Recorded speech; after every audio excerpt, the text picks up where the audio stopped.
lose both of them. Step right up, got tickets on sale. In today's episode, trains coming off the rails. Watch it all burn from the screen on your phone. But don't you worry about it, you're safe at home. Every talking head will tell you everything's fine. It's the blind leading the blind. Yeah, it's a circus out here, we're wobbling on a wire. There's a lady with a beard, clowns juggling fire. Elephants and donkeys got us jumping through hoops. Y'all wish that I was lying, but you know that is the truth. Get your popcorn ready and pour you something strong. If the world's still spinning, the shit show goes on. Well, the world's strongest man just dropped the ball, and the tent's caving in from the weight of it all. Yeah, the lion's out the cage, puppets in a rage, and the ringleader's on parade. It's a circus out here, we're wobbling on a wire. There's a lady with a beard, clowns juggling fire. Elephants and donkeys got us jumping through hoops. Y'all wish that I was lying, but you know that is the truth. Get your popcorn ready and pour you something strong. If the world's still spinning, the shit show goes on. Come on! Witness the greatest show on earth! Restore the flame! It's a circus out here, we're wobbling on a wire. There's a lady with a beard, clowns juggling fire. Elephants and donkeys got us jumping through hoops. Y'all wish that I was lying, but you know that is the truth. Get your popcorn ready and pour you something strong. If the world's still spinning, the shit show goes on.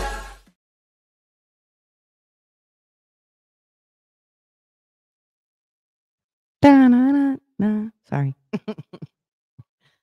I forgot to put myself up there. How y'all doing? Happy Friday.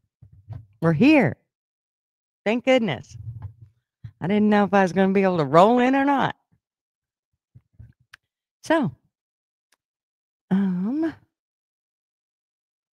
it's Friday, September 12th, 2025. Holy moly. Or for some of us in Australia, well, it might be a little different time, or in other places. It might be a little different time. So, yeah, or a different day even. But, yeah, it is Friday, and it sounds like they caught the guy. However, I hear a lot of people on YouTube going, it's a patsy, it's a patsy. Can you be a patsy if you confess? I don't know if that works like that. I'm not sure. Sounds like his dad turned him in. He confessed to his dad, and his dad turned him in. And his dad basically kind of kept him there until the cops showed up. So, yeah. What else do I know? I might as well go through and say, hey, I think Niels was first here. Niels, you know what? As I run through my head, I think I missed something. Just a minute.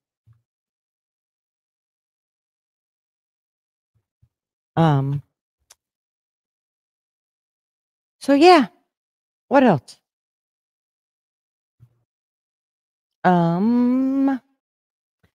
Niels gets the boobies today.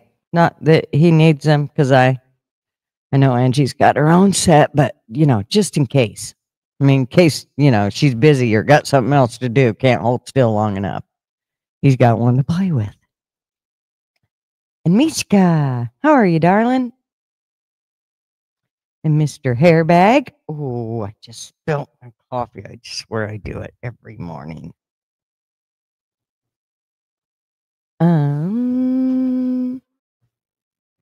And Mr. Tricky. Ricky, how are ya? I've been going to go over to your channel, and every time I get ready to go over, something ends up coming up. But I swear, I see ya, And I think of you all the time. I need to get over there again, though. And who else? Glad you're here, Tricky, and everybody. And Mr. Jaron. Yep, it is afternoon in your world, huh? Yeah, me too, Jaron. Just praying for those poor people. Oh, can't even imagine. When you think about how young he was, and you know, I think one of the worst things I hear is when they say rest easy. He's 31. He wasn't ready to rest. The man works 7 days a week. It wasn't his time. It sucks that he was taken so quick. Mr. Andy, how are you, sir? Oh, his dad was a former cop.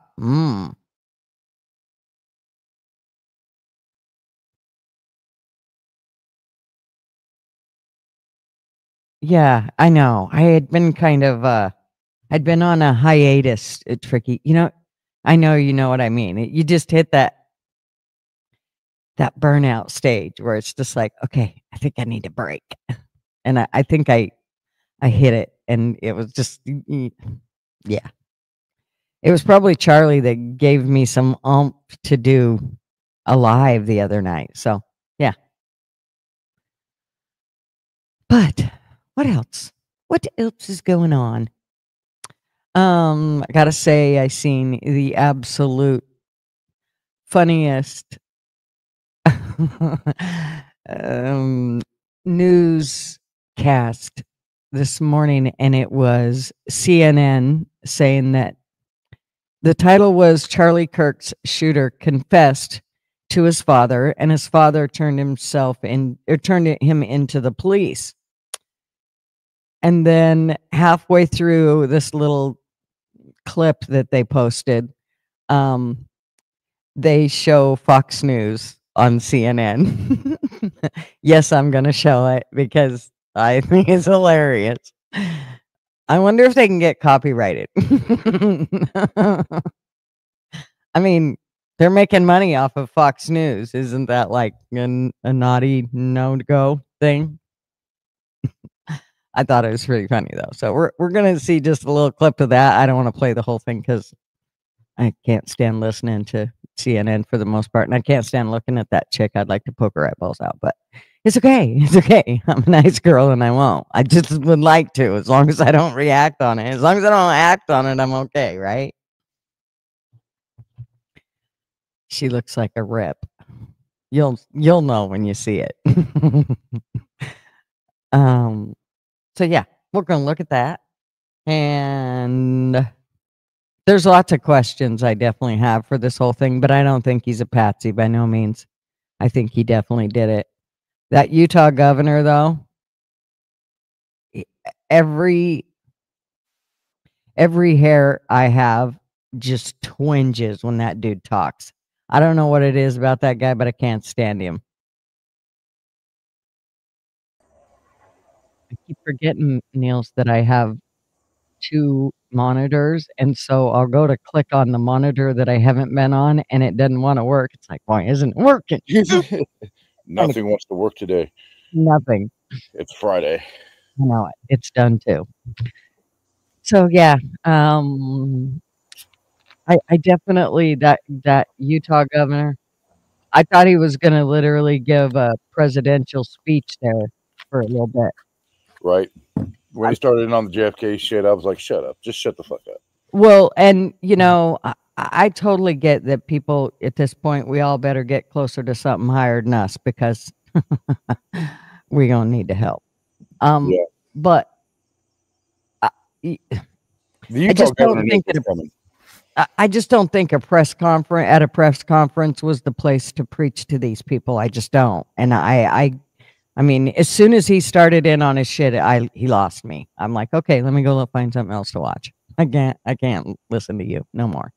Yeah.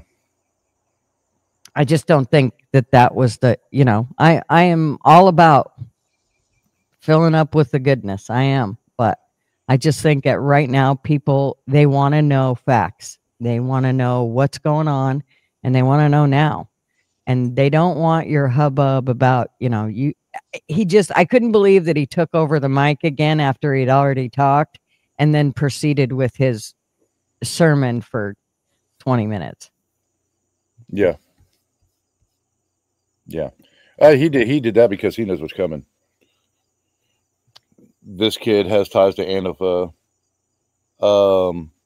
His dad's a cop. His mom's a caretaker for a Utah-based and Utah contracted company that cares for disabled people. Oh. His family actually has a social media page too called the Robinsons. They started in 2017, and where they've done like fishing and camping trips and things like that. Oh, I did see something about that. Yeah. He was not a UVU student, but he did go to Utah State for one season. Or one semester, one season. Shit, one semester, same thing. Yeah. Yeah, I haven't read up much on him. I only seen, like I said, where they had said they got him, but I didn't think it was going to be that hard to get him anyways. They had his name. He was going straight home, which obviously he did something like that because he went and confessed to his dad, and his dad held him till the cops got there. So yeah. He told his dad, and his dad pretty much, put him in custody and held him there until the feds arrived. I got to tell you, that would be, I'd do the same thing in a heart.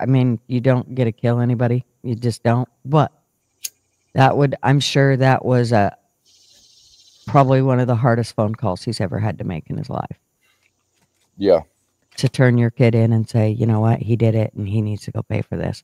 It's not like he's getting a slap on the hand. Let's be honest. He's spending the rest of his life in prison. If they do this right, at least. Oh, no. It'd be nice if he got the death penalty. But, like I said earlier to my husband, and I don't mean this in any bad way at all, but thank God Charlie died instantly, basically. There was no torment. There was nothing. Charlie didn't know what hit him, and he went to sleep immediately. I will guarantee you. There was nothing. He was dead before he hit the ground. Yeah, his eyes were closed. He was done.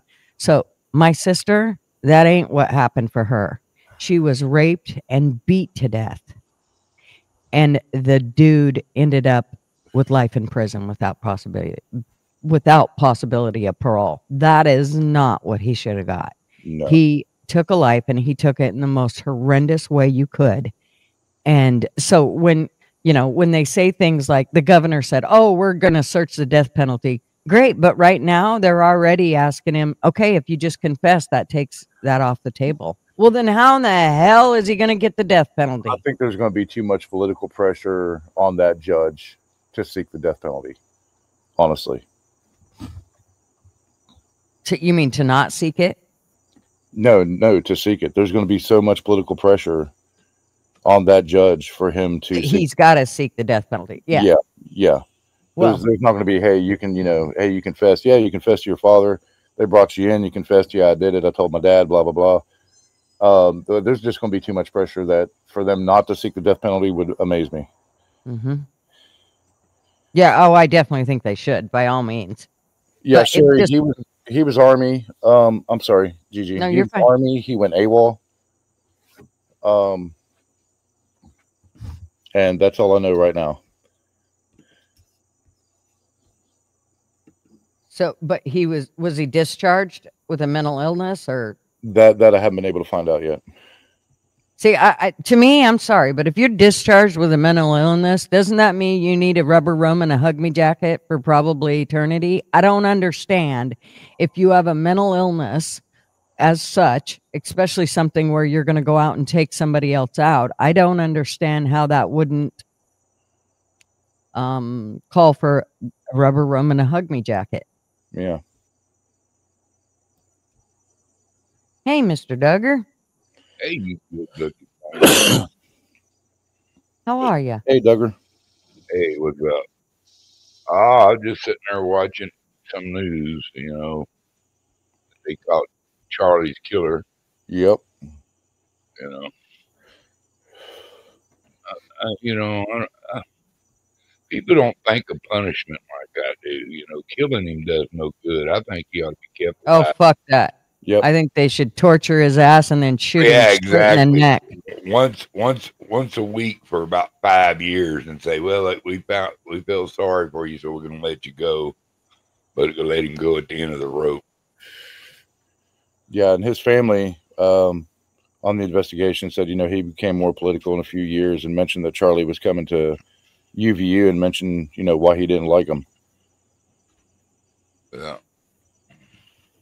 I feel like the parents knew that their son was a little bit off more than they are going to want to admit, though. I mean, if he he sounds like he was a bit goofy. I don't know. I got to tell you, if I had a kid like that was trying to put eye makeup on and, you know, didn't want to be a dude, and I mean, that in itself would have made me stick him in a hug jacket in a rubber room to begin with. So, I mean, I'd still love my kid, but I would keep him controlled because I would be definitely concerned about his mental status. Yeah. Not a hug me jacket. Well, Andy, how you doing, bro? they already found ties that he is linked to Antifa. I've seen that. Yep. You know, I mean, God bless him. God just wanted to have debates. You know, he didn't threaten nobody. You know, I'm sorry they're not articulate enough to have a discussion one-on-one in an adult fashion that they figure they got to silence him. You know, truth makes evil rear its head. Because, you know, evil doesn't want the truth out there. Yeah. You know, and they say, well, there's no reckoning of who they're being. Anytime there's evil, they're being controlled by Satan himself. And his, you know, and I feel that in my heart that weak souls are you know, ripened for opportunity for Satan and his demons and evil. And you know, I mean, I just feel Charlie was like a sacrificial lamb of goodness to maybe shine a light on the situation by God. I don't know. I don't have the answers, but you know, the guy wasn't but about 31 years old, Charlie. And I respect him as much as a man as I could expect anybody to, how he carried himself. And, you know, he was under fire all the time in a different you know, burglar, you know, under fire from students that are not stupid, you know, but they're lunatics. Yeah. You know, well, they are stupid, but well, there's two different kinds of stupid, you know, and one stupid is not their fault; it's a mental thing. But I don't know, man. That's just one of the saddest kiss my ass moments I've heard in a long time. Them shooting that man with 2 kids and a beautiful wife, and you know, the guy was so non-threatening, and he preached the gospel all the time. One thing about it, you know, that he had an express lane to God. I feel that in my heart. This guy was always, you know, my faith is first. Sorry about that if I hurt your feelings, but you know. Well, that's what your faith teaches you. Yeah, well, I'm the same way, you know. I mean, It's God first, you know? I don't agree with homosexuality. I think you're going to hell if you're a homo. But I'm not going to quit being your friend because you're a homo. I'm going to stick in there and try to tell you, hey, dude, what you're doing is stupid. You better get right with the Lord. You know, I mean, I'm not the judger. You know, I'm not the judge. Well, I see what you're saying, but here's my problem with that. When I said, okay, well, whatever they want to do, they can do. It's no big deal. It doesn't concern me, and it doesn't affect me or my family what you do in the bedroom.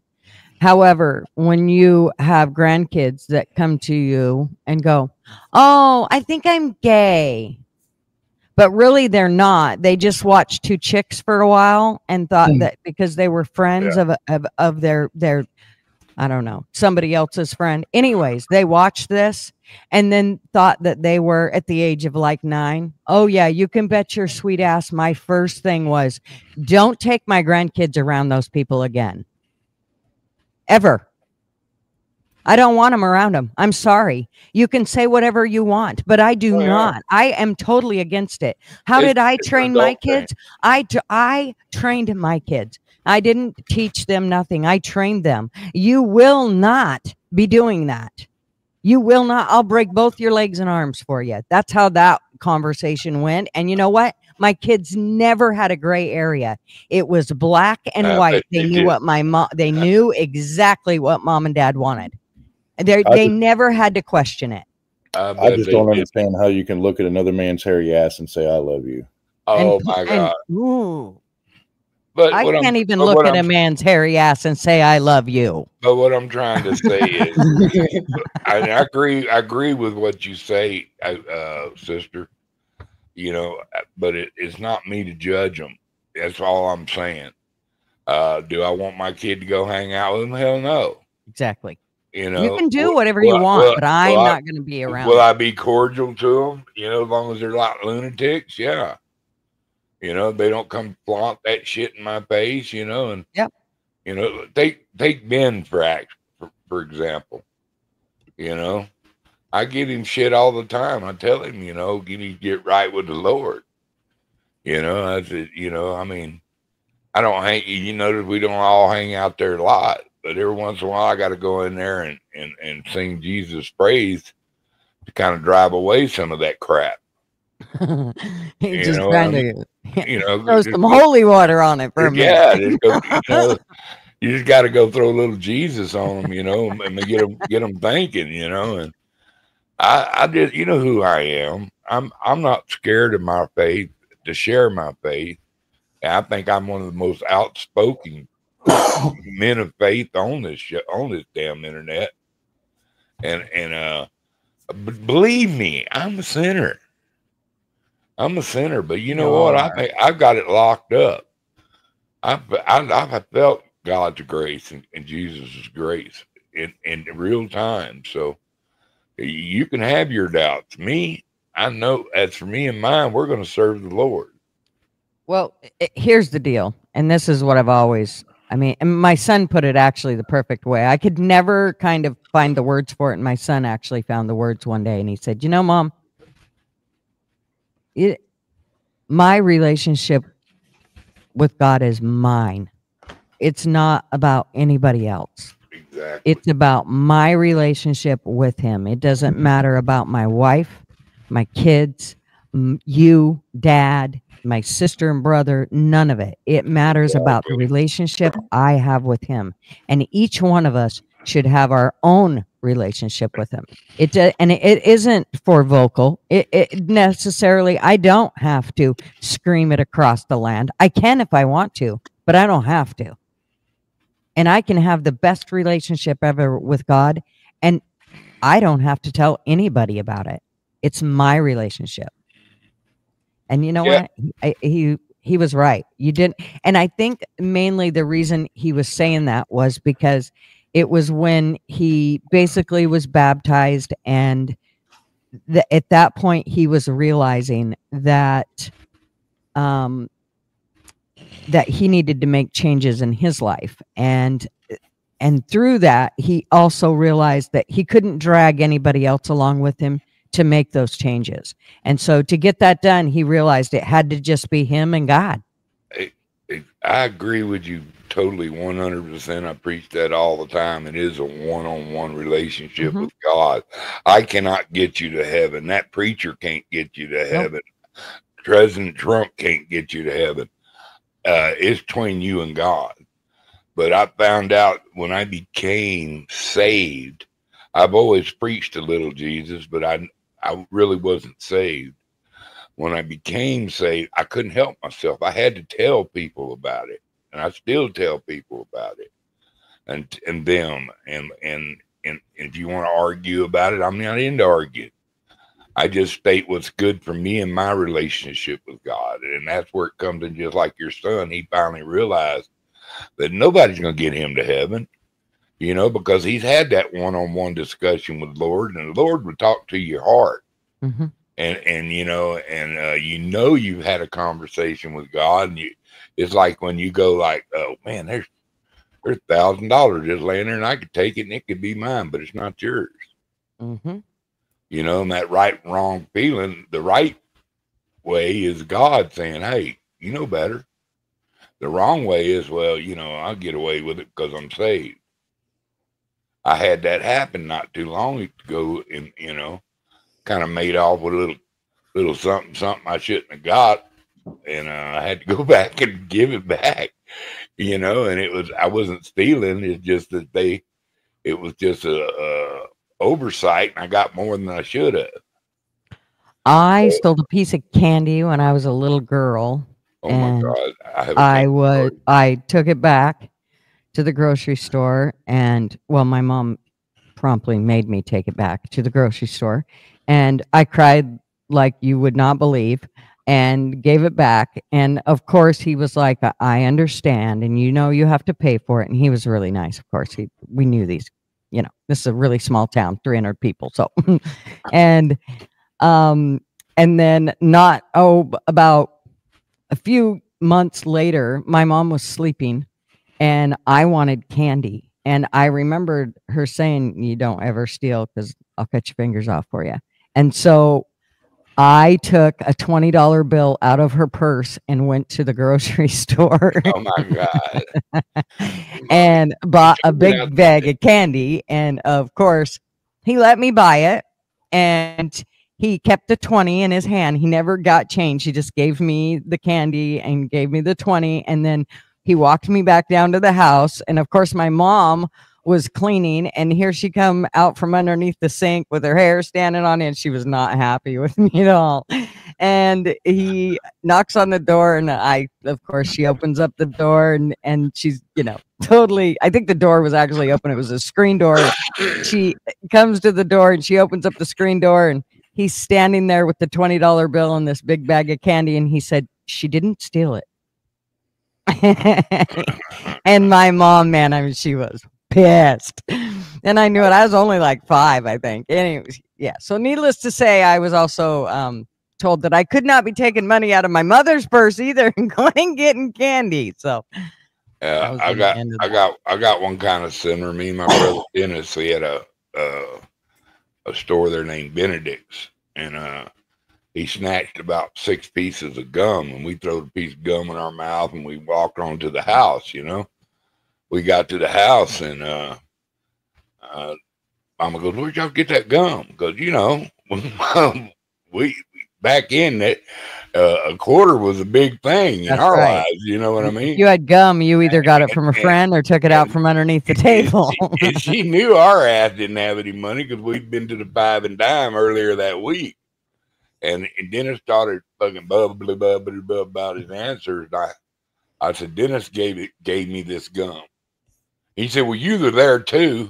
You knew I was doing it, and he just gave us up. Well, she loaded our ass up and took us in there to see our dad, and Dad said, you stole it?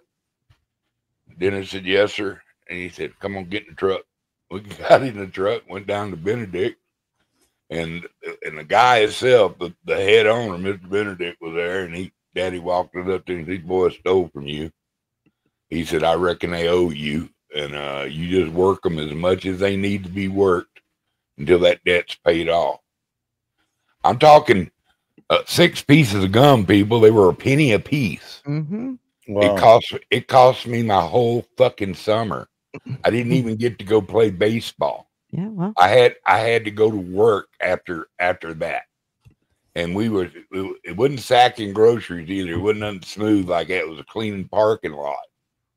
washing Screwed around walls. and found out, didn't you? That old man worked us to death over 6 fucking pieces of gum. Well, he won't do that again. And every day that was his ass. He said, "Y'all gonna steal from my store again?" No, There sir. you go. No, sir.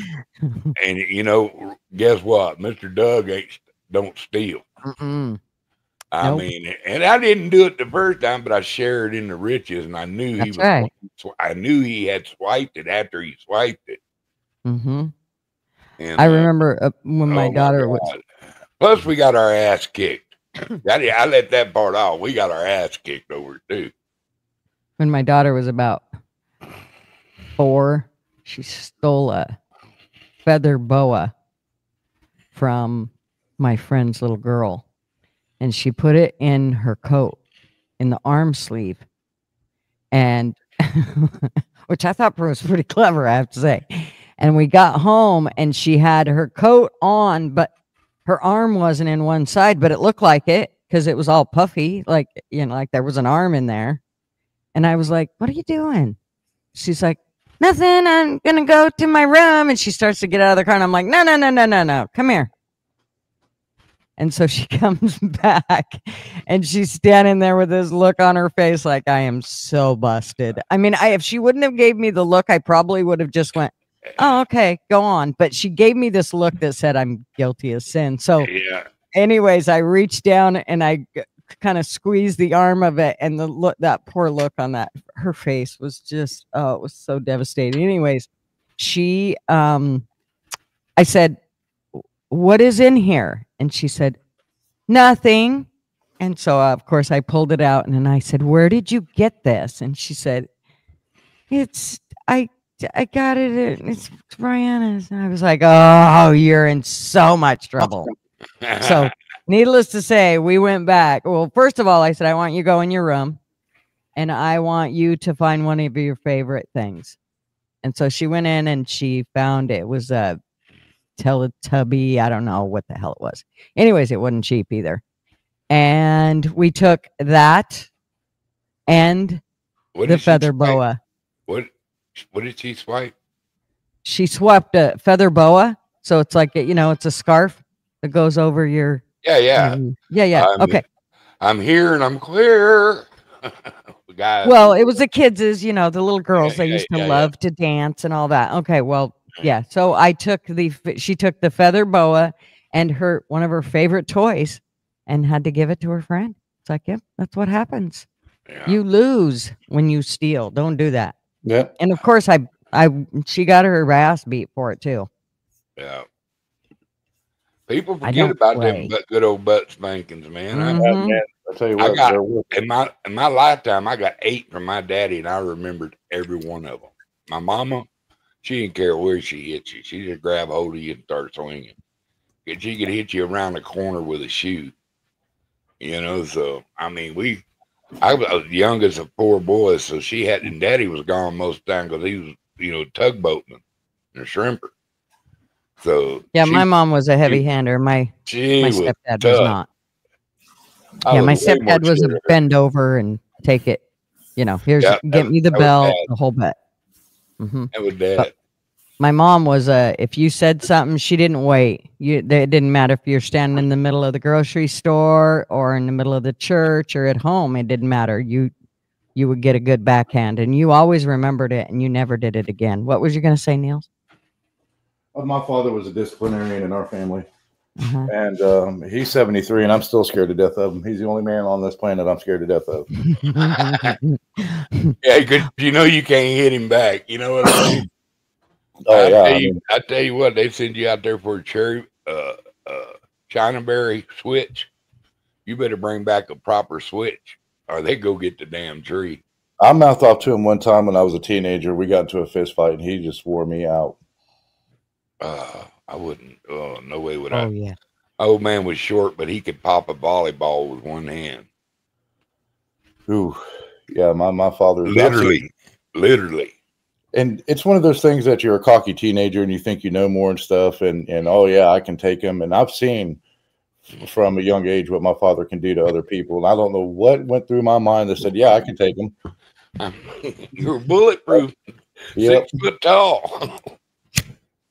Yeah, well, after about the age of 12, I was raised by my mom singly, and she was 5 foot nothing. But let me tell you what, man, you did not disobey her because she would take, if you pissed her off and you did it at the wrong time, you were in trouble. So you just always knew to never just don't cross her. Know your lane and stay in it. My mom was just one of those type of women, and it didn't matter who it was. She was a bartender most of her life, so she dealt with dumb drunks and all of that, and so she could pretty much handle anybody. Oh yeah, she's a pro. Kids don't get it nowadays. Back when I was a kid, hell, the neighbor could beat your ass for That's doing right. something stupid. My aunts, I was more scared of my aunts than anybody. I had some aunties that would just beat you half to death for doing stupid shit. That was my first introduction. I can't believe I said it. Introduction to an intelligence network was all the neighborhood parents. Oh, absolutely. Because they would all call each other and tell your parents what you did. You weren't supposed to be in the ditch near the snakes, shit like that. Well, the one thing that my family always did was, and it wasn't just my mom, everybody, like the whole family did this. If you screwed up as a kid, if you screwed up on family days when everybody got together, after everybody got there, they would look at you just about the time it got good and quiet and say, "So tell everybody what a nice little girl you were."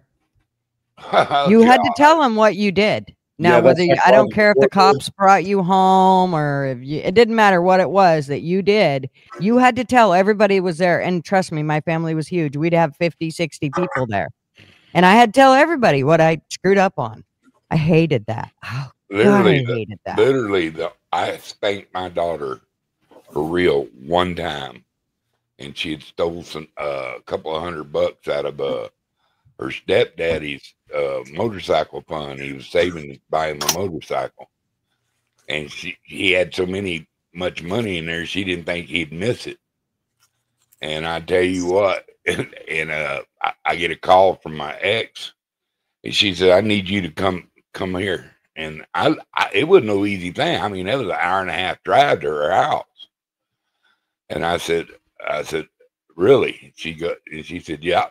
Me and your daughter, me and you are going to beat shit out of your daughter." And I go, "Holy crap. What do you mean?"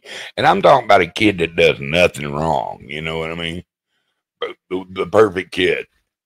And I said, "Really?" She told me what happened. I said, "I'm on my way." I got there and I knocked on the door, and Ruby answered the door. And she opened that door. Her eyes got big as saucers. And she goes, "Dad, what are you doing here?" I said, "I think you know what I'm doing here." And me and her mom beat her ass, and then the Hamas showed up, and oh my God, that old woman! I had to warn her. I said, "Do not leave any marks on her." And she got her some of that ass. And then Ray come home, and the one rule I had with him, I said, "You can yell at her all you want." I said, "Don't you ever put your hands on her." That's the only time me and him had a discussion about Ruby. I said, "Ray, come get you some of this butt." He looked at me like, "Really?" And I go, "Yeah, don't leave any marks."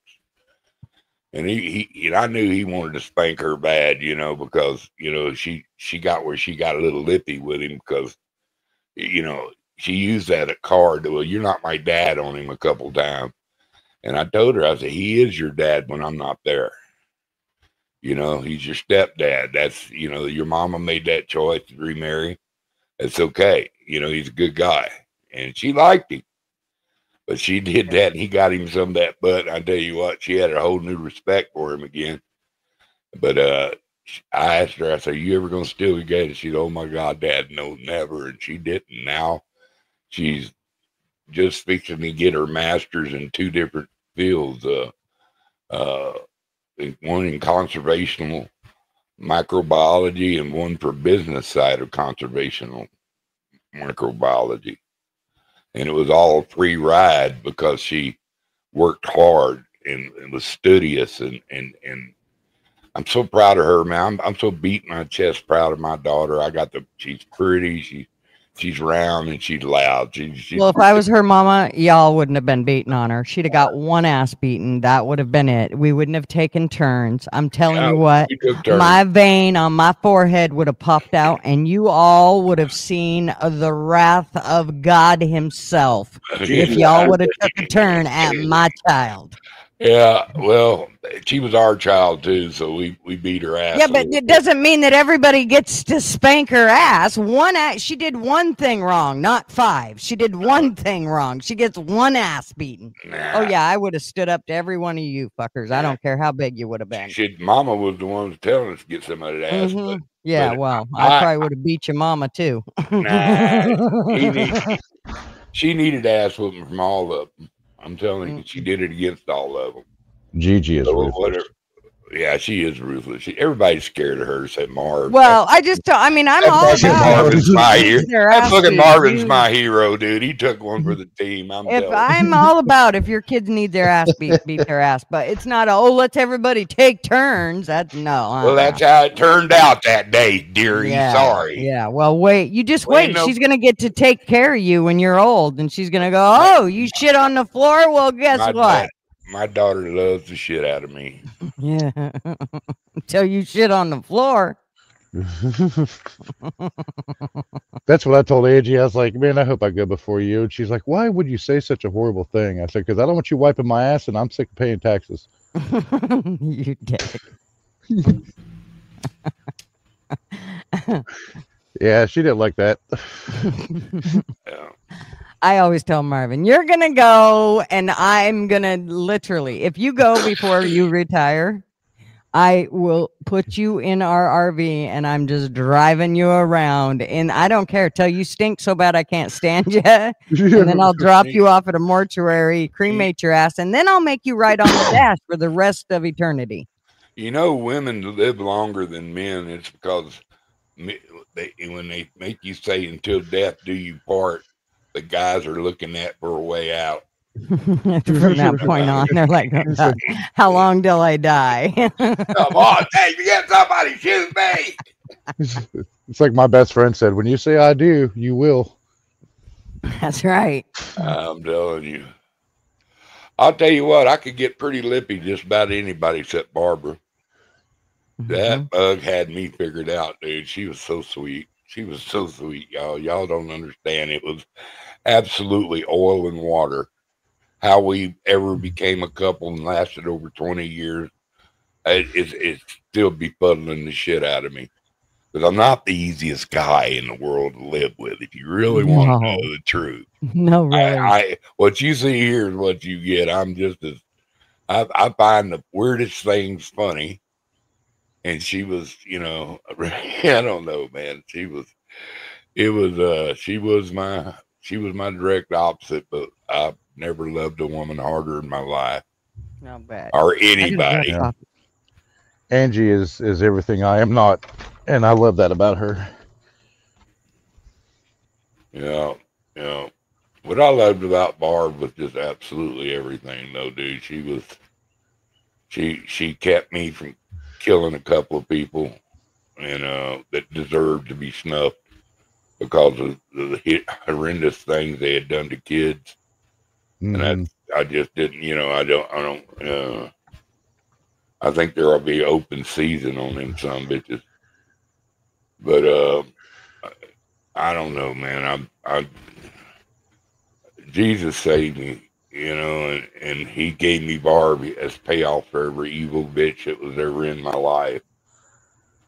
You know, and I thank him for that every day still. And now I got an old gal hitting on me all the time, man. I'm just like, y'all be surprised. I got a bunch of women after my fat ass, but I'm went feral, man. I'm feral like a cat right now. I ain't shitting you. I'm hit out. And I've did my time. That's right. It was a wonderful time, though, you know, and just remember to love those who you're around that you love, because there's going to come a time when you can't. That's right. And it's the most devastating part of human life. And it comes sooner than you think it will. That's right.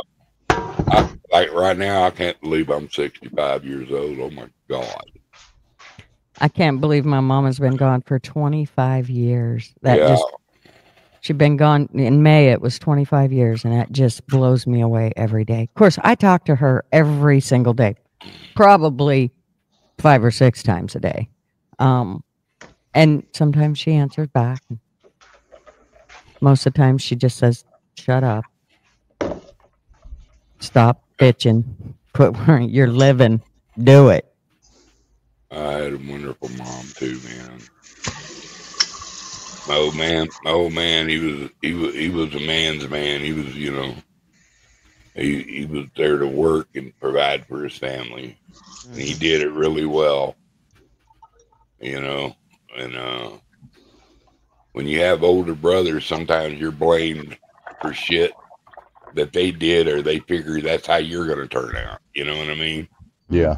And I was the youngest, so I had 3 hellions for brothers, you know, and they were partiers, rednecks, womanizers, and whatever. But they were, you know, the second to the oldest, he was a little criminally inclined in his day, but it was never, you know, he didn't kick your door open and go steal your shit. You know, he just moved massive amounts of drugs and all kinds of shit, you know, whatever. But the man's dead now. They can't put him in jail. But and he was just a normal redneck fat boy you'll ever meet, you know, and you know, so. But he had his moments. Good old potential spam.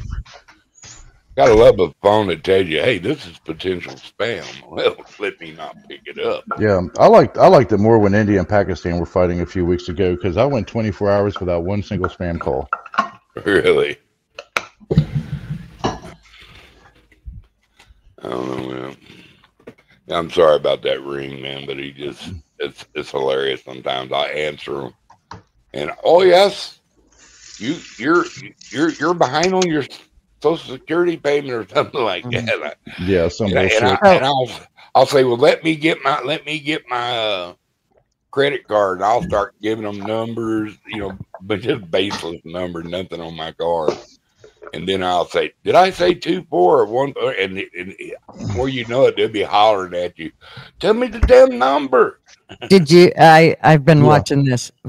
Traveling Fools turned me on to the what's it called, spam. I can't remember what his name is, but he calls the spammers. Scammer. The scammer. Yeah, scammer payback. Yes. Yeah. That's my God. Blue-haired dude, man. I love him. Man. Fucking love that guy. Okay, so he showed up at a lady's. They actually took over this dude's computer, and he showed up at the lady's. Are you okay, Nils? Sounds like you fell down the stairs. Oh no, I'm doing. So I just made some tea, and I'm getting ready to pull the garbage. Yeah, I'm gonna mute for a second. It's gonna get loud. Man, damn, go to mute, son. Yeah, but the lady, she, the guy, they took over his computer, and then they proceeded to show up at the victim's door. They showed up at the lady's door that the people were basically trying to take her for, like, I think it was $10,000, and anyways, he got on the phone and talked to this guy, and I mean, they went through great lengths. Another one, they actually showed up and intercepted the package that was of $10,000. I think it was $14,000, and it was supposed to go to this guy in India, but they intercepted the package with UPS, and they traded out the package for a packet. I don't know what the package was. I'm sure it wasn't good things. I'm pretty sure it was like dog shit and all kinds of stuff. Anyways, and then they sent the money back to the victim.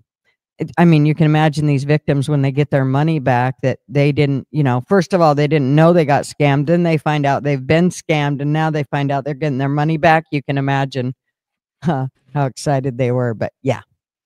Do you That's ever like hear hitting the him, lottery. do you ever hear him do his grandma voice? I haven't, but man, Oh that wait, dude, he is look fucking at some of his good. videos. He has his mic changer, voice changer that makes it sound like an old lady. Dude, he tortures them some bitches. And then he goes, "Is your name Rajab?" You know, he's like, "I see you there in the polka dotted tie and checkered shirt or whatever."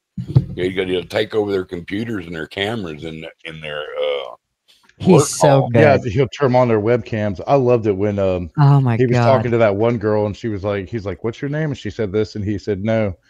And he said her real name, and she's like, "How do you know my name?" And she said, "Well, this person's sitting next to you." And he said their name. He said, "You're sitting right next to so and so." And I was like, "Yes." And she freaked out. It was like a little mini call center. Yeah, the Yeah, other day exactly.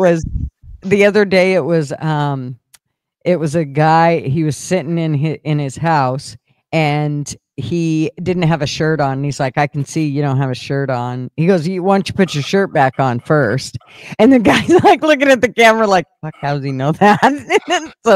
And then, eventually he realizes that they've taken over his computer and this guy is just freaking out. He's trying to shut it down. I mean, he's trying to like uninstall apps and do all this shit to try to get this to start. And it's too late. They've already taken over his computer. It doesn't matter what they do. He does do it. They've got him and they got all of it. And oh my God, it is just the best. I love it.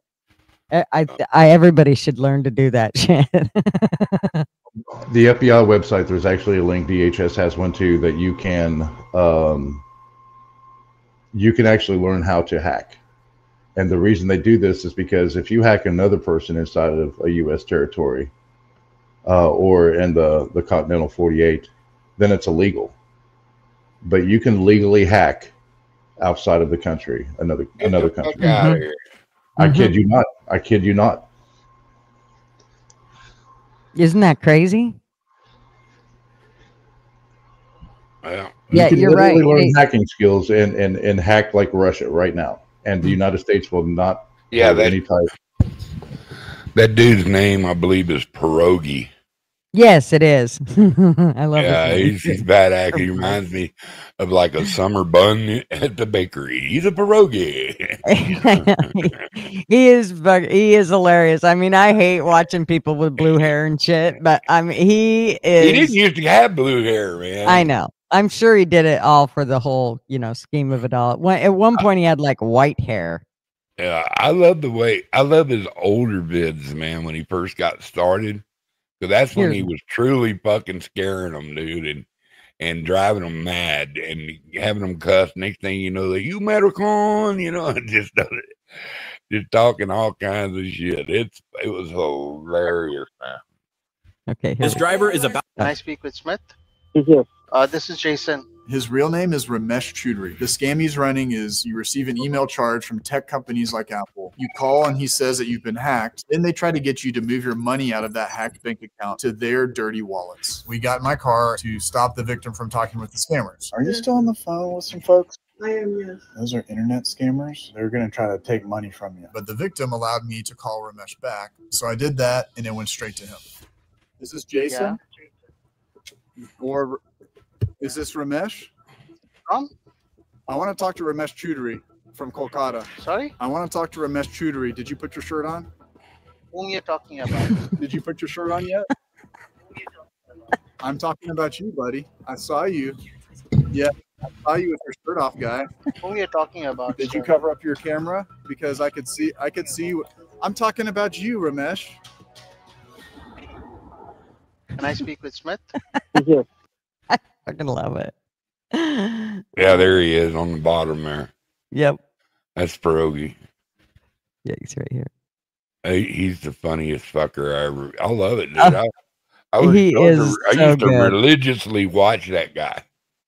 Yeah, he's really good. I mean to tell you, these guys, and they're very nonchalant. There's like 3 or 4 of them that do it. And they'll like be in a room together. And at first I thought it was just him doing it. And then I realized there's other people in the background that are, He got a crew. Oh yeah. And I mean, they know what the hell they're doing. It is really good. And it's so worth it. These people deserve it so much. I mean, all the people they've scammed out of money, all the old people they screwed over. Yeah, you bet your sweet ass. I love watching it. They had one where the people that are in Indians law enforcement came and kicked the door open on the call center, and they simultaneously arrested the owner who had two call centers. Don't mean to interrupt. I'm going to drop down. I got to go get Cody from work. Oh, okay. Thanks for coming up, Nils. Absolutely. Thank you for having me. Have a great day. You all have an awesome weekend. I'll be in Louisville, Kentucky for Bourbon and Beyond this weekend with Angie. Oh, fun. Well, enjoy. Yes. Be safe. Absolutely. Skol. Later, brother. May the force be with you. There's that scammer payback channel if anybody wants to click on it and sub up to him. They are really good. I was very impressed with them. Yeah, he puts on a show worth watching for sure. I'm telling you, it's just one of the most hilarious things you ever seen. I like I say, don't take my word. Go back into his older videos and watch some of them. Yeah, I will. I have watched a couple, but not very many. I just usually don't have tons of time after dealing with the grandkids but I do try to get in there and watch him every now and then. Sometimes I'll just listen while I'm cleaning house or whatever. And listening to what he's, doing to somebody, just watching them turn themselves inside out is the best. Yeah. I did want to show this part where CNN shows Fox News. I still feel like they should, be copyrighted for it. Where is it here?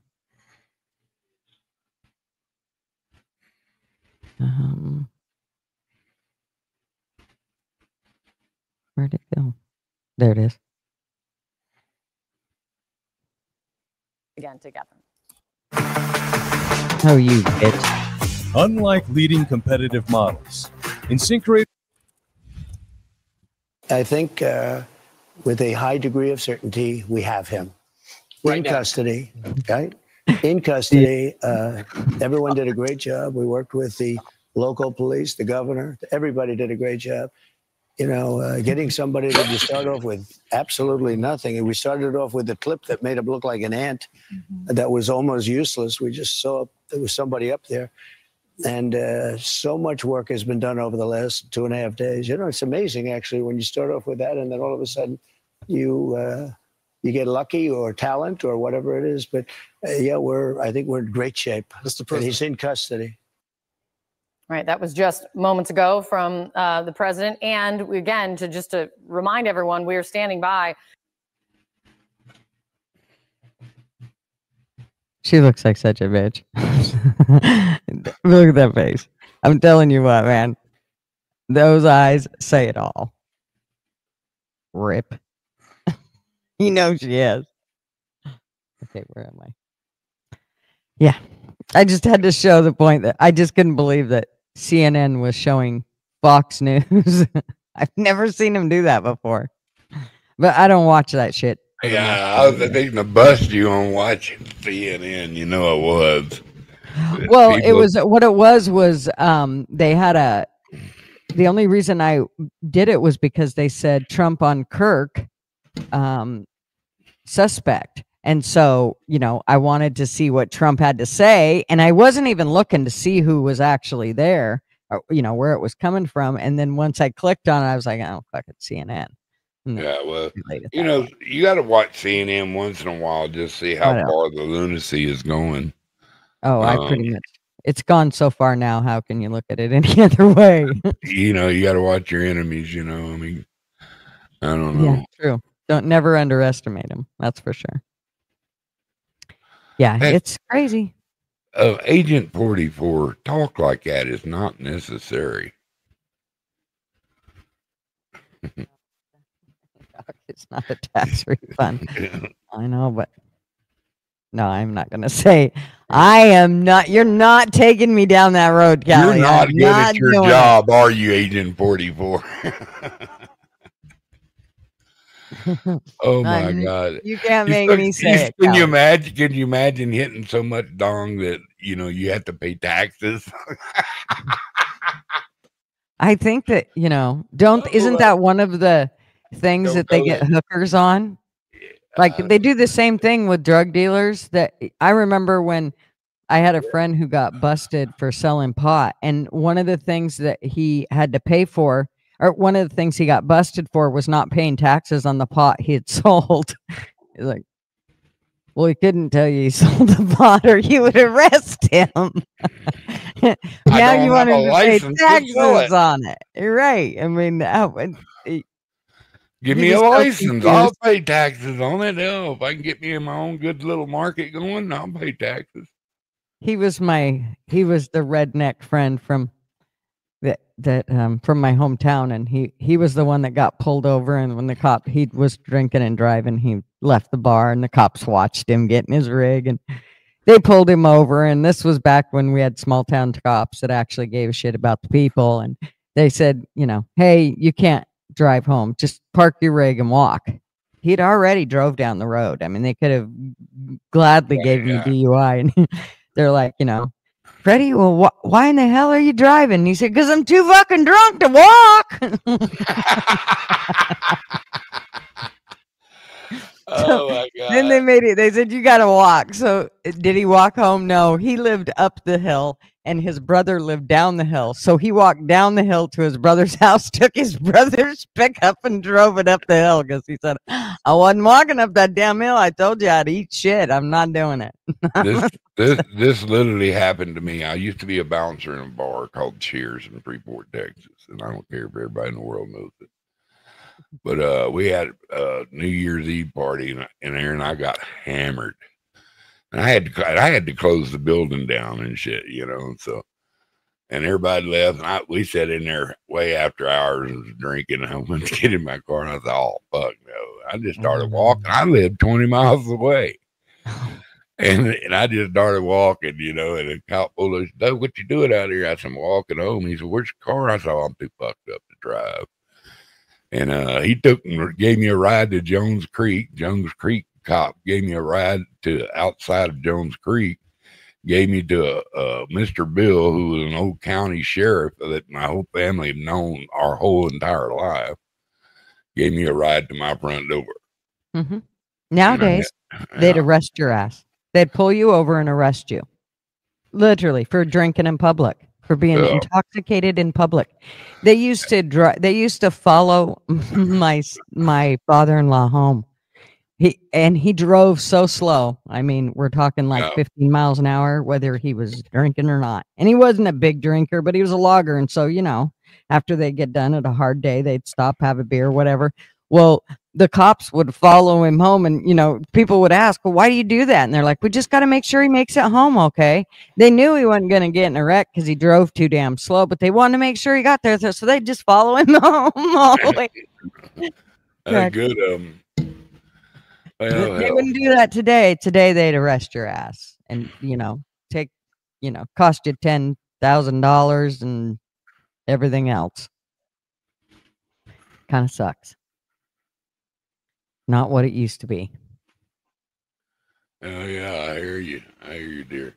So I seen today where Eric Trump, he just put his book out on Wednesday. No, he didn't. Eric Trump, yes, he just talked about it today. On video. He put his book out on Wednesday, and 2 days later, well, a day later, he ends the whole thing with Charlie. Well, he's giving part of the proceeds to Turning Point. So I'm kind of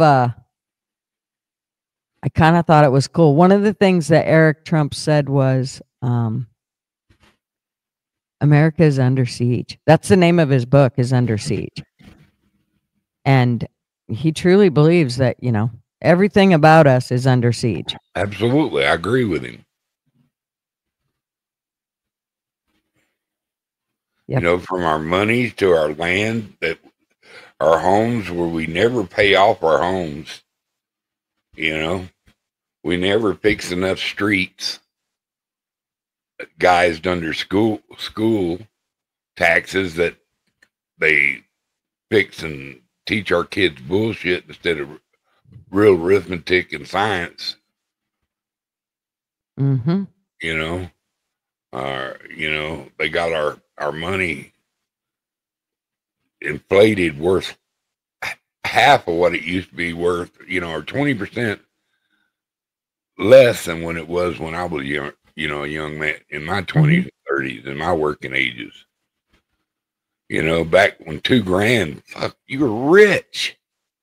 Go out and go out for, a week and make a couple grand shrimping and just, you're rich. I mean, you could party like an animal and still have money. Well, now, I mean, it used to be if you retired and you had $1 million saved up that you would be okay till the end of your lifetime. Now they're like, yeah, no, that's not going to work. No. You're going to need more than that. Like, Jesus. I fancied myself a stockbroker at one time. And no, I'm not a stockbroker. I'm good at selling stuff. I'm not good at buying stuff. And that's why I went into realty instead of in car business instead of stocks. I took well, we're not good at it either, trust me. But we have somebody that is. That's you usually, if you're not good at something, you usually find somebody that is, and then they'll help you. Yeah. But just no way that was gonna fail, and then couldn't find out the CEO was cooking the books. Nobody got anything. Mm-hmm. And so it was a pretty heavy hit for to be in your 40s, late 40s, and take that kind of hit. Yeah. And, I knew of when the what was that company that went down in the early, like the end of 1990s, early 2000s, and they had a certain little oil company. I think so. What was the name? Started with an E. Enron. When Enron went down, do you remember when all that shit happened? What do you think I'm talking about? Okay. Well, I had a caregiver who worked for me, and her husband was a bigwig in that company, and he, right before Enron went down, he had a stroke and died. Yeah. And they screwed her out of everything. That's why she was my caregiver, because they were set for life. And when that happened, she got nothing. Like they got, some of those people ended up with shit, but she herself, as she had worked her whole life, but was supposed to, or had retired, and he was just getting ready to retire when he died. And then Enron, all that shit happened. And this poor woman, she was about 4 foot by 4 foot. And that woman worked her ass off. And she was 65 when she came to work for me. She took care of some of the residents that we had were older than she was, because they had, for whatever reason, a broken hip that never healed right, and they couldn't walk right, and nobody could take care of them at home. So they came to live with us in the assisted living. And so, she took care of people that were older than her. Yeah. That just, or younger than her. That always blew me away. That woman. So it's definitely one of those things when you think you have everything, secure and you're okay, you better not put all your eggs in one basket. That's for sure, because she's a perfect example of what happens. It just, it was gone, every bit of it. She had nothing. She ended up having to sell her home so that she could buy a smaller home and be able, and she had to go down on everything. They didn't have that big of a house anyways. I think it was only like 1,600 square feet, but she had to go to basically a 1-bedroom home that she could 900 afford. foot house. Yeah. 900 foot house, yeah. Which she said, I don't care about that. She said, that doesn't bother me. I don't need, and the thing about it was she wasn't really sour about the whole thing. Like everybody that knew the story was more sour about it than she was. She was like, this is the hand I've been dealt, and this is what the Lord wants me to, do, and this is what I'm going to do. And, the saddest part for her was she had lost her husband. She had nobody to help her through it, to just be there with her to go through it. I feel her pain, and it's like, it's I didn't want to go into personal stuff, but I took a hit on that. And the only ones that got anything out of that deal at all was the ones that were heavily invested, and they could prove that they weren't part of the scheme. Mm-hmm. Okay, because they actually lost big dough, and we were supposed to get some kind of settlement in the future, because they had found some stuff in other islands and stuff, supposedly some more funds that could maybe settle some of the suits, but literally got zero from that company ever after, but we'll get off that. But I actually yesterday got in my messages, in my email, because I filed got on that mass claim suit against Facebook, and it's got a settlement and distribution status update. So let's see this. The distribution of the settlement benefits will commence in September, and payments will be sent in batches over the following 10 weeks. You will receive an additional email notice 3 to 4 days for your settlement. Please continue to check your email during this time. And right on. Well, maybe you won't get screwed in the end. I had two. They burned me down. I was always speaking the truth when everyone had all. I was telling people these people were crooks. I was hollering it out. This is illegal and all this bullshit. And they burned two. I had thousands and thousands of people one time that watched the Mr. Duggar, but and I wasn't Mr. Duggar at that time, and nobody knew who my face was. I didn't show it, and they took both my channels down, and and it cost me a lot of money, so. I always think about YouTubers like, okay, there's this one show. They have quite a few. They have like 4 channels, I think. And they have a ranch in Texas. And they actually have 3 ranches in Texas. But most of what they've worked hard. He was a school teacher and she works in the medical field. And he retired to do YouTube full time, and she still works and carries the insurance and all that. I'm sure still makes a decent wage.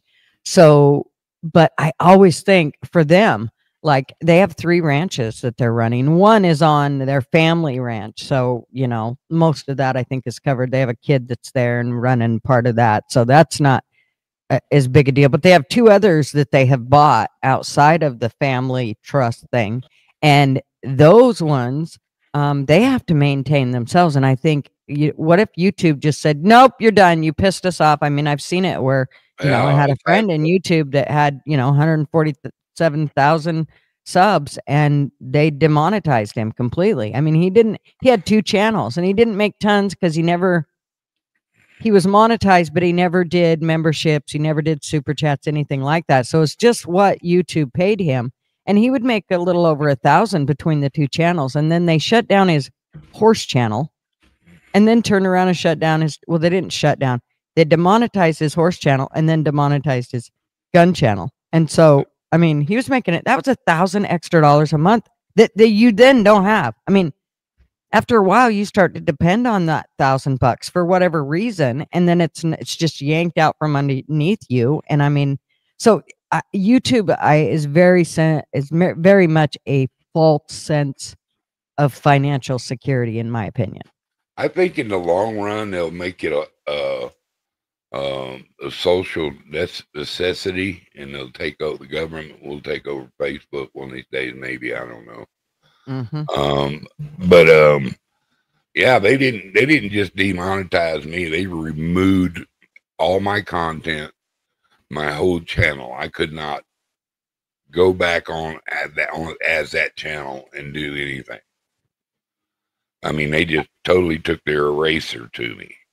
LW makes a very good point, is watch out for scammers, because, you know, when you click on those things, that's about all it takes. That pretty soon you're right in the loop, and, you know, so be careful of scammers when you're going through your emails like that. I have to do this with Marvin frequently. He'll be like, oh, Xfinity said something and they said we didn't pay or this or that. And then I go look and I'm like, honey, look at the email.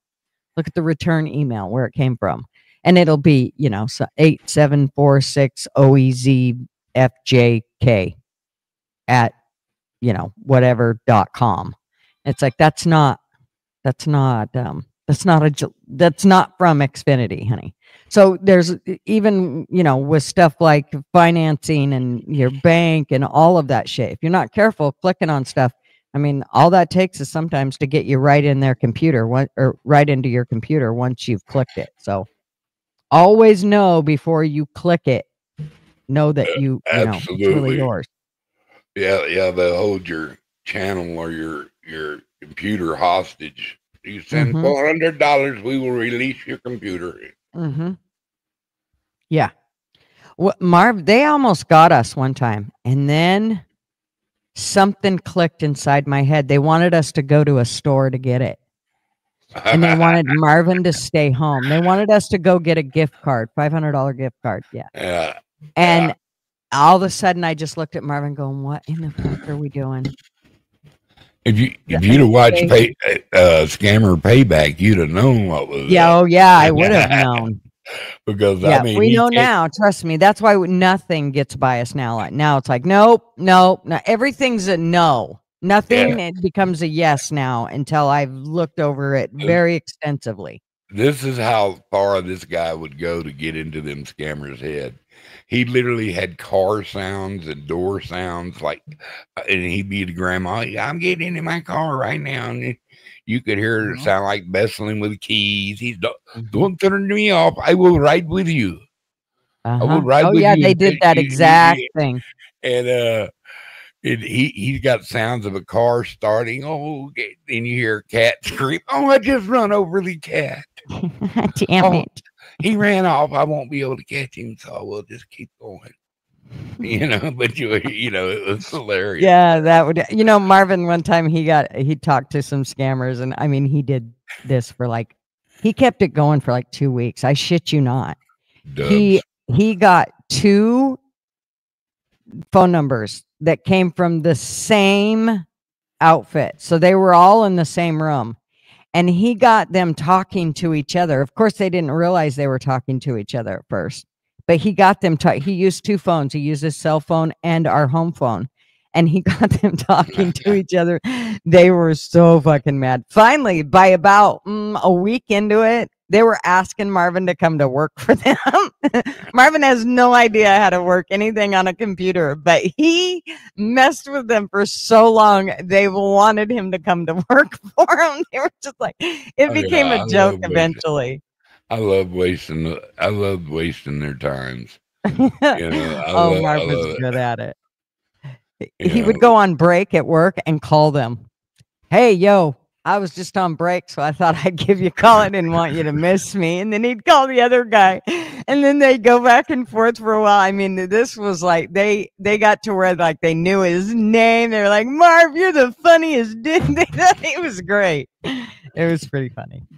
Oh, man. But, yeah. Oh, he was scamming them big time. It was pretty good. I mean, he just messed with them. There's a special place in hell for phone scammers. You know, I agree.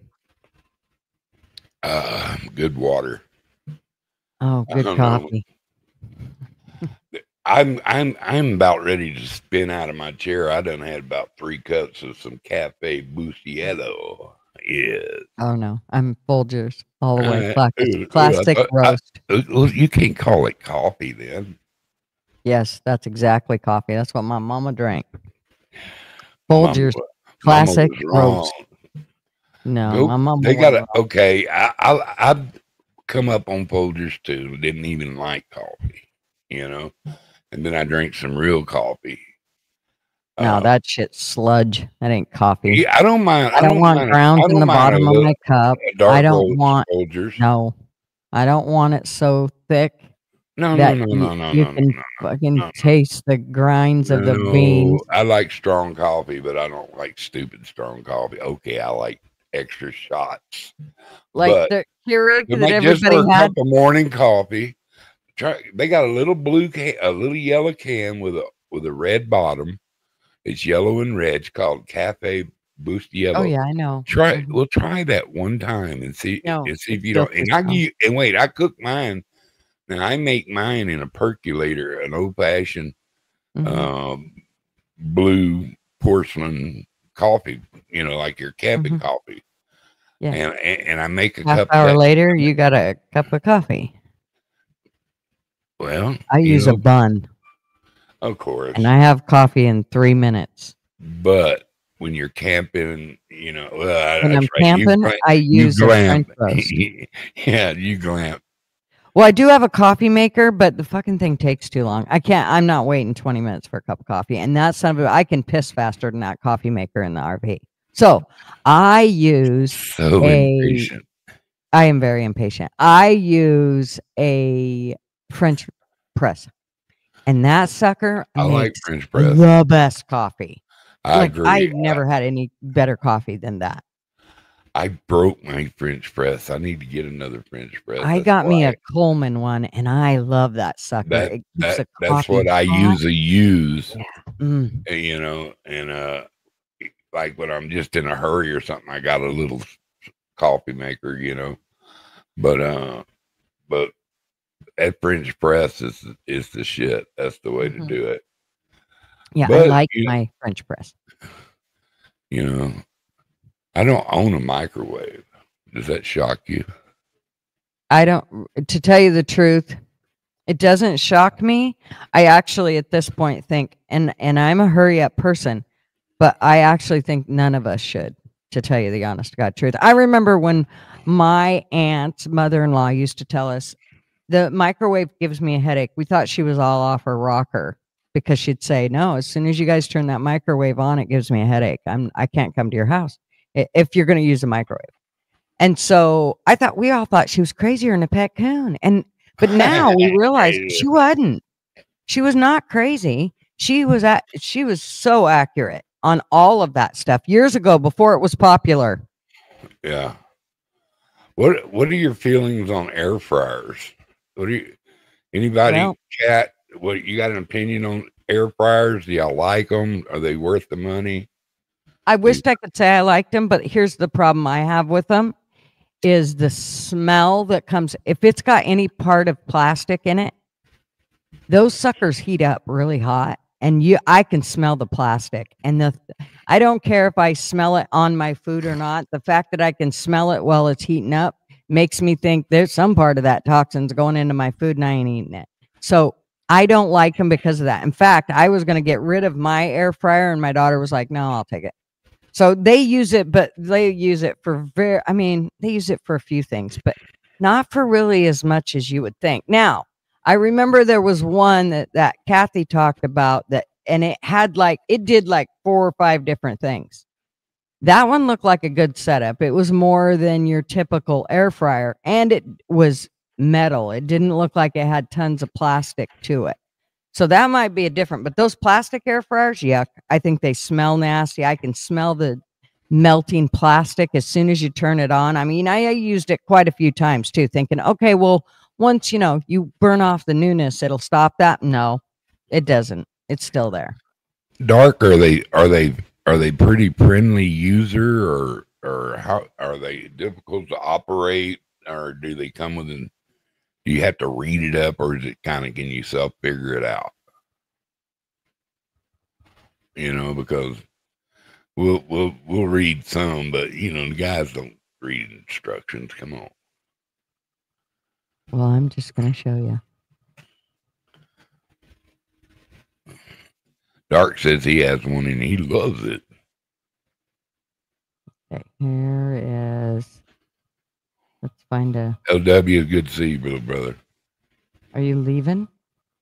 Huh? Is he leaving? No, I just wanted to say hi to him. Okay. So. Our poor little Astros. Look at this one. Make me sad, man. Let me.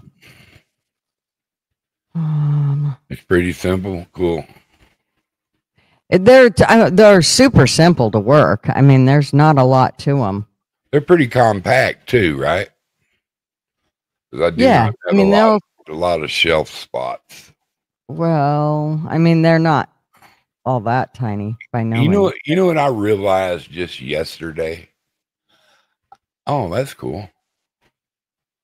I have a big rice cooker. My wife always used a rice cooker. And I have it sitting right beside my stove, taking up a big spot. And I never use it because I can cook rice, you know, without a rice cooker. So I thought it was gonna. Are the air fryer there? Okay, but here's the deal: that's plastic. The whole thing is plastic. So you're cooking your food. Put in metal air fryer. See what you get.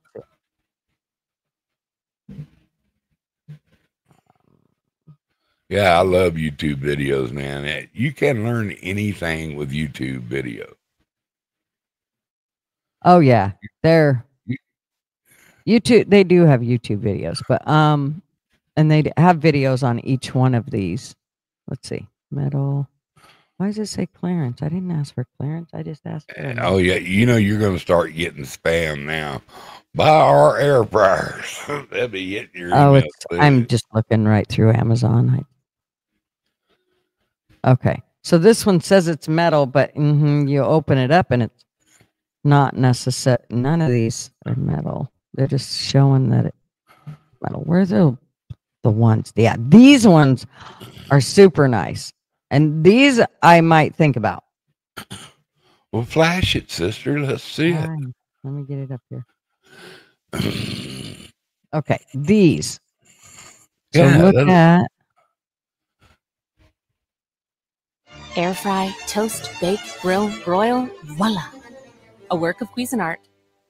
Cuisinart's good, usually great product. Air fry, toast, bake, grill, broil. How much is that? The Cuisinart air fryer toaster oven is your canvas of self-expression. It heats evenly and is much faster than the oven.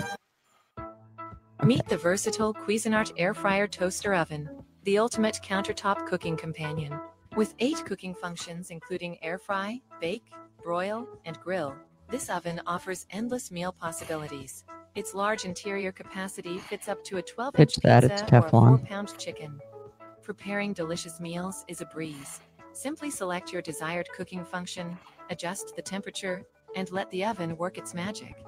Designed for convenience, this oven includes an air fryer basket, oven rack, and baking pan. The non-stick interior ensures effortless cleaning after every use. Unlock a world of culinary versatility with the Cuisinart air fryer toaster oven, bringing professional quality results to your kitchen. Sometimes you just don't want to use the whole oven, or if you're Anyway, it's the same shit. If I was gonna buy one, I would want it to be a metal one. Oh, that one's $219. They're not cheap once you get to the metal types because they're made way better. I don't need a scientific certificate to operate it. Just to heat up some dumplings or some burritos. That's all I wanted. No, I was just tking about the toxins that are going into the food part that might be an issue for you. Oh hell, I drink out of a rubber hose. Come on. Well, I drink out of a rubber hose long before I'd eat out of an air fryer. But I just think that the plastic on the air, I'm telling you, if you heat them up, you'll see what I mean. And it doesn't go away after one or two heat I up. would probably be an out on that too because I hate that smell. Yeah, I can't stand it. It's like smelling somebody who put the fucking color crayons in the toaster. Yeah. Wow. What am I going to do today? I don't even have to decide what I'm doing today. Well, I think, get ready for a Friday night show. I'm not sure if we're doing it or not. Just stay tuned. I think we're going to do one tonight, but just so y'all know. I might need to go over there and we're building a tunnel base. Make little bastards work for their money. I don't know, man. I need to get out and get me some sunshine. Yeah, well, I have to do my normal stuff of I need to go harvest a bunch of my garden because tomorrow I'm going to deal with all of it. I think I'm going to take my Jeep dove hunting. I'm sure your Jeep wants to go dove hunting. It does. It's never been dove hunting, I don't think. Yeah, I'm sure that's exactly what it wants to do is go dove hunting. I don't know why you got to kill doves. To put on jalapenos. Doves? Mm-hmm. You're putting doves on jalapenos? Dove poppers with bacon. They're Boy, delicious. They're pretty doves. Why don't you eat another kind of bird that's fucking ugly? Why you gotta eat a dove? Because the doves need to be harvested for they're very good. Good. Sean, he takes out all the squirrels. I'm like, why? What did they ever do to you? I don't shoot squirrels here. We have a... Oh, he does, because they like to collect all their nuts into his attic, and he don't like it. I said, well, why don't you close up the attic? He said, I did, but they found another hole. Well, a squirrel will make a hole. He don't need it. Oh, yeah, exactly. He ain't scared. You remember, they open wood nuts all the time. They can just chew them a little hole anywhere they want to go. Mm-hmm. Yeah, so Sean... I like this tree. Let's build a house. Mm-hmm. And of course, my 3-year-old grandson now goes, Grandma, it's a squirrel. Let's get it. Lucas, no, Nana's squirrels don't crawl into her attic. You just leave my squirrels give that boy alone. his BB gun and send him out there. He has his driving that boy up a good, healthy childhood. Give him his BB gun, let him go hunting some squirrels. He has one of them Nerf guns, and he's only 3, but this Nerf gun, I got him one that's a good size Nerf gun, but it doesn't shoot nearly as hard and as fast as the little $5 piece of shit one I got him does. And I give him that one, but I worry because he wants to load it, and he's learning that you can't load it and look at it. And so, but for some reason with this one, it's got 2 spots to load it in, and he keeps wanting to look to make sure both of them are in there. And I'm like, dude, you can look, but you cannot point it. So we've kind of been going over that. For the big one, it seemed way easier for him to not look at it. But for this one, for some reason, it's just got 2, and he wants to constantly look at those 2 spots to make sure they got the Nerf bullets in there. But I'm telling you what, when you shoot that one, it hurts. So that's why I'm constantly on him, like, do not look anywhere near that. You cannot do that. So I did shoot him with, like, I showed him, like, if on his hand, I shot him like on the palm of his hand, because I wanted him to see how hard it shoots and how it can hurt. And so it shot it on his hand. He's like, ow. I was like, yeah, I want you to understand, you cannot let that go in your face. So I think he's got it down now. He learns through pain. Through pain, kind of, yeah. I mean, I did try to make sure it wasn't going to hurt him, but I needed him to understand. I mean, for one, we were fairly close. That way I didn't have a whole lot of time to, catch any air. And it didn't hurt too bad because I did it on my own hand first, but I really wanted him to know. Because I worry about shit like that, taking out an eye or something. Hey, Georgia Beach, you're welcome. She got a gift membership. Wow. toaster oven. That's basically what that was, LW. But it's just better than, I mean, it is an air fryer and it does work with air. That's the whole idea, is that whole, it's moving that air around super fast. So, yeah, you can like put frozen shit in there and it's almost like a microwave, right? Mm-hmm. But definitely better. It's not. I don't know. I might have to try to find me a little cheap one out there. I wouldn't use it much. Once in a blue moon. Mm-hmm. And so Yep. I don't know. Might just have to do that. Yeah. But the I know, way I heat got- them up is, always in a frying pan, and I'm or in the oven. Yeah, I mean, all the gadgets, they look great, and then I get them and go, yeah, I used that 7 times, and like the air fryer. Oh, I gotta have it, and then I get it and use it. The Instapot I used a lot for quite a while, and pretty soon Marvin's like, God have mercy, can't we have something that's not in that godforsaken Instant Pot? I'm like, yeah, okay, fine. So I put it in the camper, and I use it like on days where we're going to be out doing something, and I can just set it outside and let it do its thing, cook, do whatever. Yeah. Works good. That's what I ought to do. I ought to go get I want to smoke a corned beef. Mm-hmm. Make me some sandwich meat. I brought home some brisket from our big sale we had the other day, last weekend. And, nice. And my God, dude, making a good sandwich out of some good smoked brisket, that is just the epitome of a sandwich there. I got to say, the other day, Marv's like, hey, well, actually, I said, I don't want to cook. And he's like, we decided on Dickie's barbecue. And usually it's really good. The other day, I noticed with their sliced brisket, I liked the charred edges, but I don't like them so charred that they're hard. I don't want them hard. And these, for some reason, I don't know what they did different, if they used a different wood for smoking or they charred it too much. I don't know what the fuck they did, but I was like, nah, I don't like that.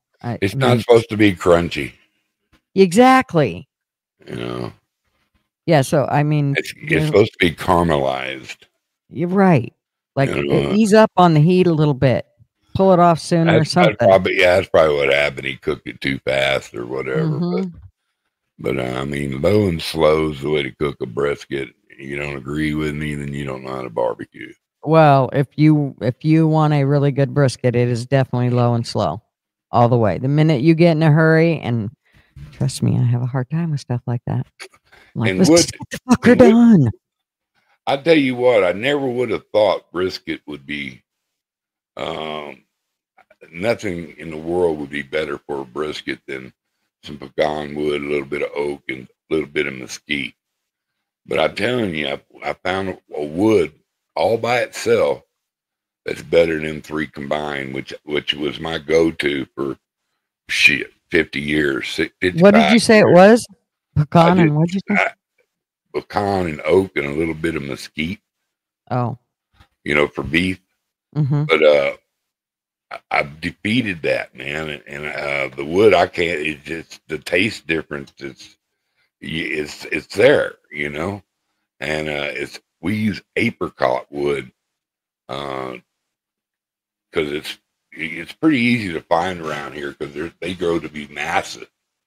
And they always need to be trimmed. And them limbs that are about 3-4 inches around are perfect for our smoker, Mm-hmm. And we just got a bunch of it saved up, and so we was using it because it's really excellent with pork and chicken.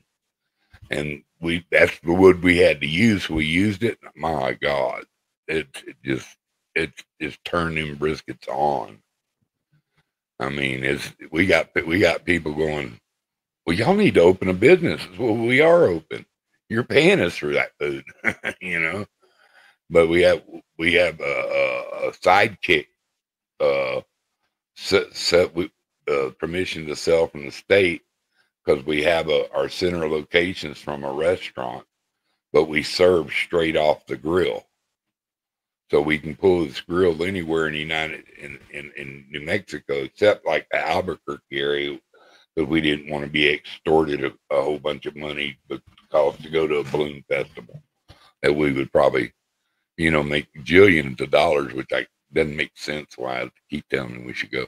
But anyway, we can legally sell it, and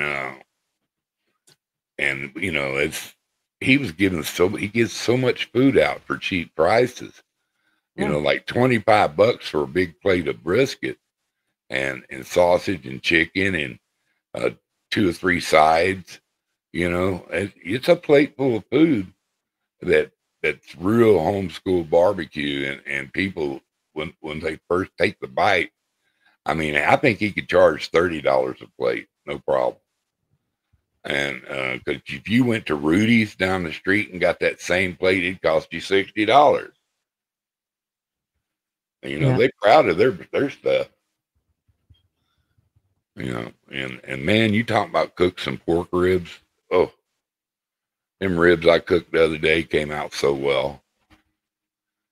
And it's, you know, I might have add that little sauce to my recipe. I put a little, some raspberry vinaigrette in my mop. It was so good. It turned out so good. I put some sugar, sweetened it up, of course, because I'm Southern, and a brown sugar. And I made that part of my mop, and it turned out, oh man, so good. I don't mind telling people, you know, if you want to get out there and spend the time to do it, I don't mind sharing ideas on how to do it. I'd rather see people eat good food than shitty food. Yeah, and you know, you got people, oh, that's secret recipe. That's because you fucked up one time, made something good, and now you think you got a recipe. I did this, and this is how it turned out. My way of cooking. And you know, if you're hungry after eating that plate, you a pig. Yeah. You know what I mean? That's all. I couldn't eat that plate, and I can throw just down. Eating to eat. You eating to eat, yeah. Yeah. But man, we that pork loin we was putting out, so delicious. And people finally snapped that we were putting food out there. And then the place where we were selling, right close to his house, we sold. It was a property that we acquired, and so we could sell on weekends in their parking lot because nobody used it. It was still a working building. A guy cut hair there, and but anyway, they sold it, and the lady said we could keep our spot on weekends because she wouldn't be open on weekends, and so we got a cool place to sell barbecue too, right there on a good piece of road. And so I think I'm gonna start doing that. Just be pretty religious about it on the weekends. There you go. You know, until I get sick of it. Right. Because I enjoy doing it, you know, and you know we've done a couple of graduations and a marriage, and that was fun. And we had a good time, and them people they just they'd never had real barbecue, I think, because you know that's the groom's not the groom, the bride's dad. I put him a piece of brisket on his plate, and he done made him a big plate, but I just cut a brisket that was just like melt in your mouth brisket, you know. And I went and filled his plate up. And he said, "Oh no, I can't." I said, "Try it before you say that." And he hit it, and he said, "Oh my God."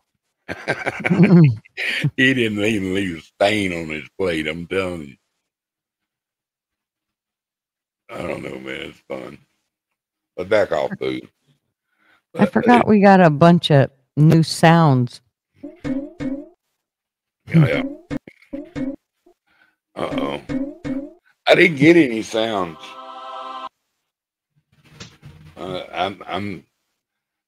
You know how the audio snobs are with sound. Well, this is on StreamYard. I like that. I like this one. I got the prettiest blue jay.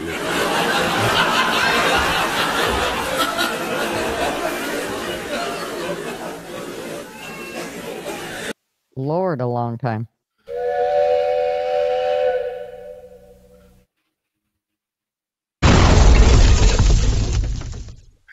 That sounds like a car. It says explosion, but that sounds like a car wreck. Yeah, I hear that all.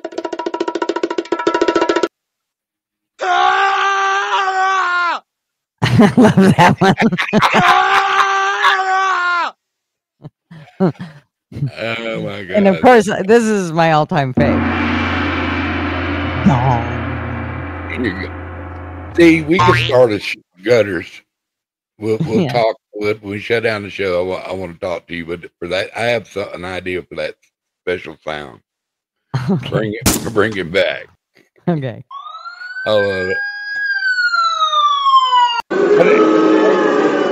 What do you pay? What do you pay for all them sounds? Well, I actually jumped on with Mouse. So, and she has a special deal that I was able to get in on with her. So, but normally it's those sounds come with StreamYard, but you have to pay for, I can't remember. It's like an exorbitant amount of money, like $400 a year. It's nuts. For just the sounds, or no. You had the sounds come from StreamYard. Yeah. So that you have to pay for the whole thing to get them when you get the sounds. But I do think there's a way to download sounds. Like, do you have the soundboard? Of course. Okay. The soundboard, you can actually record sounds on the soundboard. I've only recorded one and I can't remember what it was. I actually still have the manual here, but I could watch a YouTube and learn how to use. Yeah, It was that one. Yeah, I've got all the. I'm only 3.5 years old. Yeah, but those are an asshole. But that's you talking. That's not. They're not recorded in the buttons. You can record that sound and put them in these buttons. Oh yeah, the buttons. Cool. Those blank 8 white buttons down below. You can record and put your sounds on those. Oh hell. Yeah. So you could I think you could actually download sounds too and put them on there. I just don't know how to do that yet. You want to hear what my first one's going to be? Oh Lord. That's fucking bullshit. Bullshit. That's going to be my favorite. Thank you very much. That's fucking. Because we deserve it. That makes me want to pee. Absolutely. It makes me want to break out my fly rod. That's punching. Yeah, I could tell. Your favorite, Yeah, I kind of like them. But definitely, I'm probably my all-time favorite. Absolutely. I think the hardest I ever made my brother George laugh. I have a cartoon here. I'm back. I'll show it. And I could just see my brother being this bear, and yelling it because he just had that kind of voice. You know what I mean? It'll be. Yep. You'll be able to see what I mean here in a minute.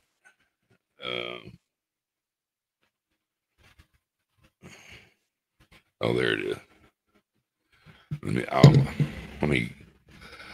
put it on my camera for a second. But the big screen, maybe you can see it. Oh yeah. Put me on the big screen. You can. Okay. Trying to figure it out. Is it backwards to you? Let me figure this. There we go. No, it's perfect. This is Joe. The what? The albino brown bear.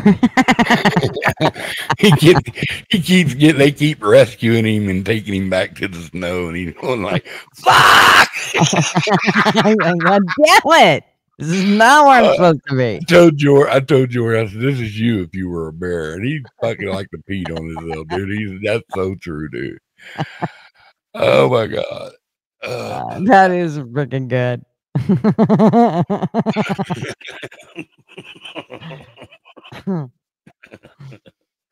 All righty. Well, I guess it's time to think- shut the shit show down.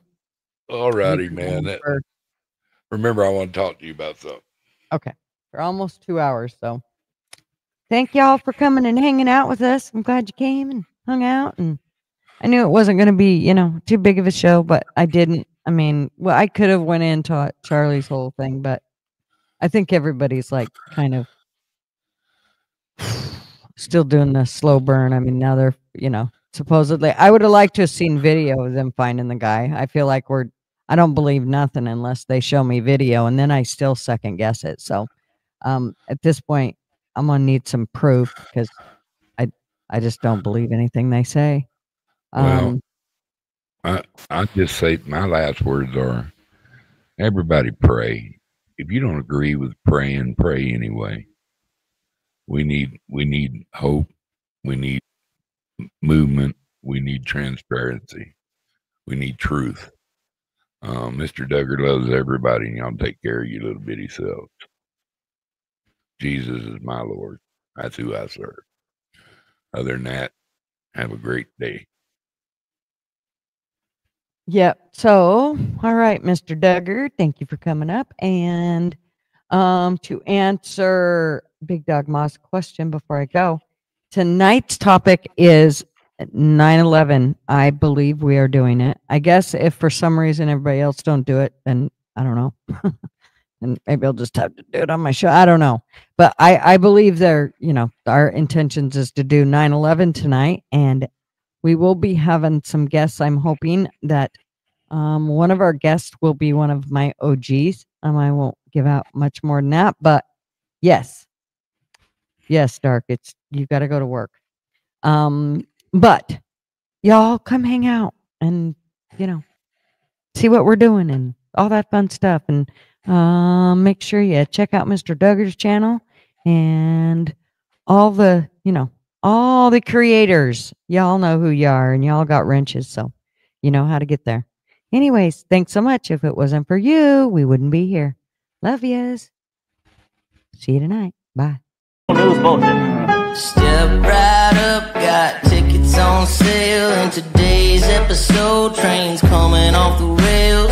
Watch it all burn from the screen on your phone. But don't you worry about it, you're safe at home. Every talking head will tell you everything's fine. It's the blind leading the blind. Yeah, it's a circus out here, we're wobbling on a wire. There's a lady with a beard, clowns juggling fire. Elephants and donkeys got us jumping through hoops. Y'all wish that I was lying, but you know that is the truth. Get your popcorn ready and pour you something strong. If the world's still spinning, the shit show goes on. Well, the world's strongest man just dropped the ball, and the tent's caving in from the weight of it all. Yeah, the lion's at the cage, puppets in a rage, and the ringleader's on parade.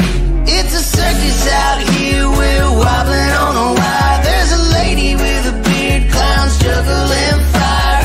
Elephants and donkeys got us jumping through hoops. Y'all wish that I was lying, but you know that is the truth. Get your popcorn ready and pour you something strong. If the world's still spinning, the shit show goes on. Come on! Witness the greatest show on earth! Restore the flame! It's a circus out here, we're wobbling on a wire. There's a lady with a beard, clowns juggling fire. Elephants and donkeys got us jumping through hoops. Y'all wish that I was lying, but you know that is the truth. Get your popcorn ready and pour you something strong. If the world's still spinning, the shit show goes on. I love that.